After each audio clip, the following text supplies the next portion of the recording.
the alchemist Paracelsus, in one of his books, he kicks off like the first page of the book, talking about 3 different methods that people have done to survive without eating food. The first method is the reason why when women go to spas and get facials, this is why they feel invigorated afterwards, I think. Paracelsus found this guy that would take a chunk of mud and strap it to his stomach, like with a cloth. And then once the mud got dry, like it dried up, he would replace it with another clump of mud. And he did this for 2 months, and he never felt hungry. Ever. I've tried this, and it actually does work, because it soaks in through the skin. Your skin is like a pore. You can soak in all kinds of stuff. Here we're pouring plain, unfiltered tap water into 2 cups. Next, we'll use a chlorine test kit known as OTO to show there is a substantial amount of chlorine present in this unfiltered tap water. You can easily do this test yourself at home. OTO is available at hardware stores and pool supply stores. The cup with the clean hand is busy absorbing the chlorine and other chemicals into the skin, and we'll show you just how fast that happens. Next, we'll use the same chlorine test drops on the second cup of unfiltered tap water that the hand was just in. In fact, he'll even add a couple extra drops of OTO to see if any chlorine at all can be detected. You can see the OTO chemical no longer detects chlorine in the water, since the skin has a... Chlorine pools are like, you're soaking in poison. Chlorine is like a poison. Anyway, the other 2 methods, one was he would drink the quintessence of gold, which I think is made by distilling gold, melting it, and then collecting the smoke and condensing it into a liquid, and drinking that. I think that's what it means. I don't know. Alchemists don't ever say like what anything means. The last method was he would find people that hadn't been eaten in like 20 years, and they were just really morally upstanding people.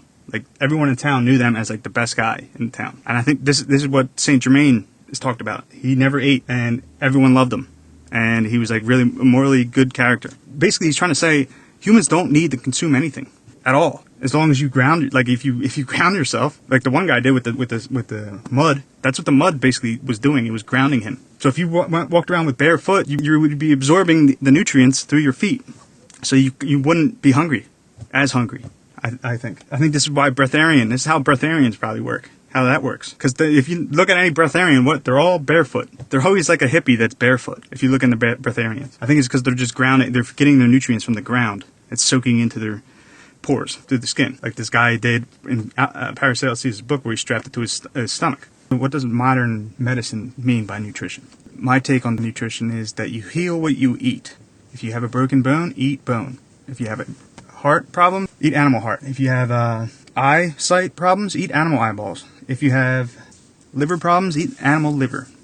Stomach problems, eat animal stomach. It's kind of hard to find these materials at a normal grocery store, but if you go to an Asian grocery store, they have all of it.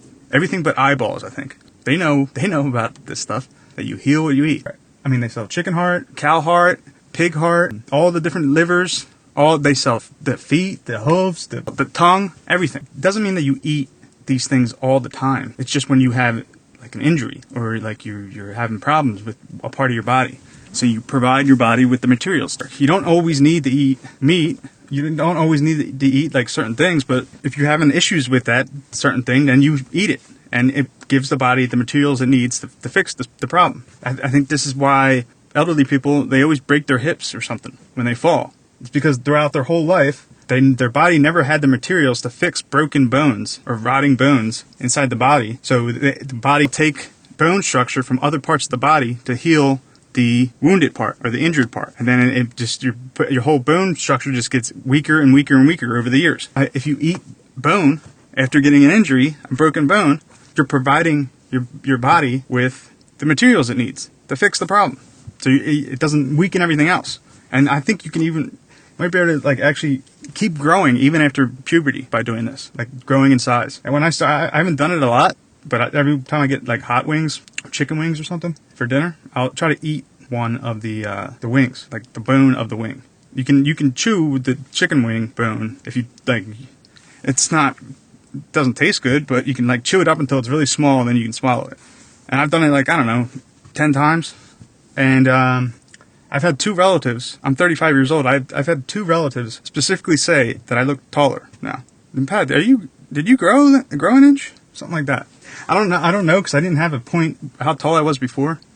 So I don't know for sure. I would have to do an actual experiment, but I'll get into that. But yeah, I think this is how you could heal scar tissue. You could heal all kinds of stuff if you just provide the body with the materials it needs to fix itself. I think the universe is divinely simple, so you would heal what you eat. And I'm partly taking this from Dr. Jennifer Daniels and Dr. Weston Price. Weston Price did a study on the Aboriginal tribes and all these different tribes around the world, and he noticed that some of these tribes have like perfect pearly white teeth, and like they're perfectly healthy, even though they live out in the wild. And then other tribes, the ones that were exposed to Western food, have rotting teeth, and they're like really elongated faces, while the Aboriginal tribes have rounded faces and perfect pearly white teeth, perfect alignment, everything. And so he asked what their diet was, and it's basically they eat everything. They eat bones, they eat organs, they eat fat, they eat vegetables, and they eat fruit. They eat all of it. When they do the organs, it's usually during like a ceremony or something, or like a celebration. That's when the time of the year when they'll eat an organ. It's not like you're eating organs all the time. It's like a one-time, kind of like a fast, you should fast every once in a while. That kind of thing. It's not like it should be a regular meal. And then the ones who weren't doing that, they were going off the Western diet. Everybody's body is different. So you can't have a diet that's good for everyone. There's no cure-all perfect diet. Some vegans that don't eat meat will eat meat for the first time after like 5 years, and then like they'll start crying because their body finally got the nutrients it needs. But then other people, veganism works great for them, and that's fine. It's perfect. I'm not trying to say which is better. I'm just throwing out what my take is. I think it's the simplest take. Simplest, not better. Simplest. You heal what you eat. So then I went into a deep dive into what like all these things in our food are, like calories, carbohydrates, dietary fiber, how they measure this stuff, and what it actually is. Okay, this is how calories are determined. The food is burned. A sample of the food is placed in an insulated, oxygen-filled chamber that is surrounded by water. This chamber is called a bomb calorimeter. The sample is burned completely. The heat from the burning increases the temperature of the water, which is measured and which indicates the number of calories in the food. For example, if the water temperature increases by 20 degrees, the food contains 20 calories. And they do that in like a ratio. So in other words, it has nothing to do with nutrition. It's a unit of heat. It's not a measurement of nutrition. You know what I mean? You'd be better off just weighing your food before you eat it and just saying, I ate 2 pounds of food today. It would be more helpful to go that way than say you ate 2,000 calories or whatever. Calories is a measurement of heat. It's nothing to do with nutrition. I'm finished with this guy. Next one. Carbs, aka starch, fiber, and sugar. They use something called thin layer chromatography, and it's a technique used to separate mixtures of compounds based on differences in polarity. In TLC, a glass plate coated with a stationary phase, typically silica gel, is spotted with the mixture to be separated. The plate is then placed into a mobile phase, a solvent, which travels up the plate by capillary action. The rate at which each compound in the mixture moves up the plate depends on its relative attractions to the stationary and mobile phases. So basically, they take it looks like a piece of paper. They do put a drop at the bottom of the substance, and then they place the substance into a glass jar that has a solvent at the bottom, which I'm pretty sure it's a 95% ethyl acid, 5% acetic acid. And they put the plate, they call it a plate, it looked like a piece of paper, but they put that into the jar with the solvent, and the capillary action solvent will move up the piece of paper or plate, whatever they want to call it. It'll move up it, and then you take that piece of paper, put it underneath an ultraviolet light, and you see that the dot where you place the drop at first has now moved a certain distance. And then they measure like the ratio of how far it moved compared to how far the solvent moved. And that's how they measure the amount of carbohydrates in a sample. And once again, what does that have to do with nutrition? It has absolutely nothing whatsoever to do with nutrition. I'm finished with this guy. The way they measure fiber, they use the enzymatic gravimetric method. After defatting, a food sample is treated with enzymes that mimic the digestive process in the human small intestine. Digestible carbohydrates are broken down into simple sugars and removed from the sample by precipitation and filtration. This mimics absorption of these sugars in the body. The non-digestible precipitate contains the dietary fiber, but also contains protein and inorganic material. These should not be included in the total dietary fiber, so protein and inorganic material is also measured in a separate process and subtracted from the weight. So dietary fiber is like shit that you can't digest. 100% not nutritional at all. That's what dietary fiber is. It has nothing to do with nutrition. Once again, I mean, the way that they measure it, that would be a good way to measure nutrition. But unfortunately, they only do it for the thing that is not nutritious, dietary fiber, which is non-digestible. I'm finished with this guy. Protein. The most frequently used method for measuring protein content in foods include the Kedgedahl method. I butchered that name, but the Kedgedahl method consists in a procedure of catalytically supported mineralization of organic material and a boiling mixture of sulfuric acid, sulfate, salt at digestion temperatures higher than 400 degrees Celsius. During the process, the organically bonded nitrogen is converted into ammonium sulfate. Alkalizing the digested solution liberates ammonia, which is quantitatively steam distilled and determined by titration. And then they have the Dumas method. The principle of Dumas method is to convert nitrogen present in the sample into gaseous NO, by complete combustion in a furnace maintained at 950 to 1,100 degrees Celsius. The final product, NOx, is then reduced to N2 and measured using the thermal conductivity detector. Then they also use the TLC method and the HPLC method, which is another version of the TLC method, which is the thin layer chromatography, and HPLC is the high performance liquid chromatography. It's similar to the TLC. So once again, it doesn't measure nutrition, the nutritional value of anything. They don't even say what a protein is. They're measuring nitrogen in the sample. In both of those, one of them is 400 degrees Celsius. They bring the temperature up to. When is your body ever 400 degrees Celsius? And then the second one, they go up to 1100 degrees Celsius. When is your body ever 1100 degrees Celsius? Never. Those tests have nothing to do with nutrition. So protein is likely a made up word, or another way of saying nitrogen or something. I'm finished with this guy. Okay, this is how they measure fat. It's done with something called the Soxhlet extraction. And in this method, food is ground up and continuously washed with organic solvent, dissolving only the fat. Then they take the difference of the weight. And then the other method is nuclear magnetic resonance. This is the new method to measure fat. And this is how it works.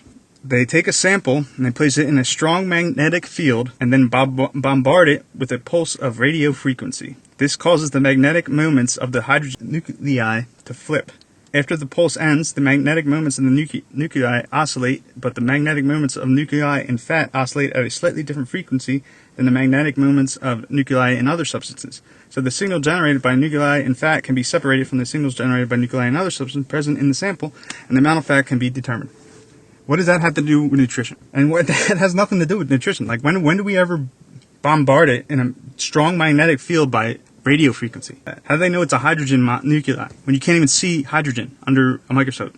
At least the Soxhlet extraction method, like it has some resemblance to reality. They just keep continuously dissolving something until the fat is all out of it. I'm finished with this guy. I don't know. It's just a whole nother scam. And every diet seems to be a giant scam. It's all Ponzi schemes to siphon money out of people. Because really, if you want to get simple, my method, you heal what you eat, is the most simple, easy to remember diet. And I'm not even saying diet, just like way of eating. If you want to actually lose weight, the best diet is don't eat. Stop eating. That's it. You don't need to exercise. Just don't eat. Seriously, that's it. You don't need a diet. Just don't eat. Stop eating. It's that obvious. Ask wrestlers. If you ever known any like high school wrestlers, they have to make weight, even though their normal weight is like they're like fit dudes. Like they're like my buddy is like 170 normally, and he's fit. When he used to wrestle, he had to drop down to like 135 or 145. So 25 pounds off of a athletic looking person to make weight. So the way he lost his weight was basically he would take in less than he put out. And he had it down to a science. He'd go, it's like, oh, you got to lose 5 pounds by tomorrow night for his match. He'd be like, oh yeah, okay, I'll lose 2 pounds during sleep, and then I'll have to go to the bathroom in the morning. That's about a pound. And then during the day, during school day, he would have like a little water bottle and would be spitting into it all day. And by the end of the day, the water bottle will be filled, and that's another 3 pounds. And he makes weight. That's how precise they got with it. It's like they just know it's what you take out. That's why I think just measure how heavy the food is. That's how much food is going into your body. If you want to be like if you want to try to gain weight, like a bodybuilder or something, then you could measure the weight intaking, weight of the food that you intake. And they claim that they need protein to grow muscles. The protein is like, they get it in like high doses from certain types of dairy and chicken breast, that kind of thing. And like certain types of meat. Well, guess what? Chicken breast is muscle.